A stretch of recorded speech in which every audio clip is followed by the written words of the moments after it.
En début de journal, nous avons parlé de ces deux accidents de camions qui ont fortement perturbé la circulation ce matin sur le 19 d'un côté, sur le ring de Bruxelles de l'autre.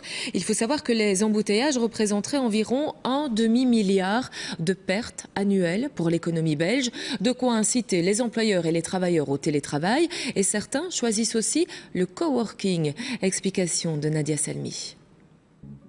Des fils, encore des fils, toujours des fils. Au volant matin et soir, c'est le même désespoir.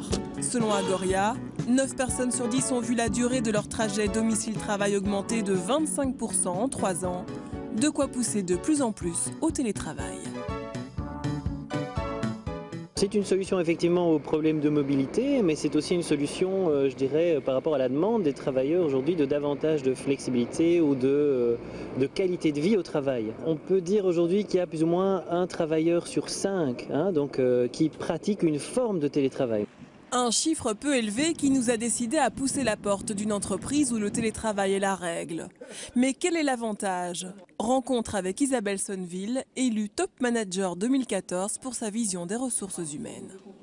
Ça fait déjà 5 ans que AXA pratique le télétravail, mais nous avons fortement accéléré le nombre de personnes qui ont accès au télétravail ces 2 dernières années. Et donc maintenant, nous ne sommes pas encore tout à fait à 50% de l'entreprise, mais nous nous en rapprochons rapidement. Combien de jours semaine?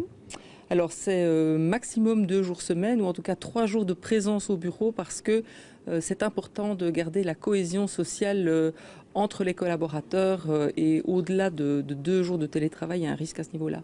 Pour garder le lien, certains choisissent le coworking, autrement dit le travail à plusieurs dans un espace commun. Idéal pour ce responsable en marketing digital. Quand je vais au bureau à Jean-Blou, c'est environ 40 minutes en voiture et là j'ai 15 minutes à pied, ce qui est très agréable. Un gain de temps auquel s'ajoute un gain social.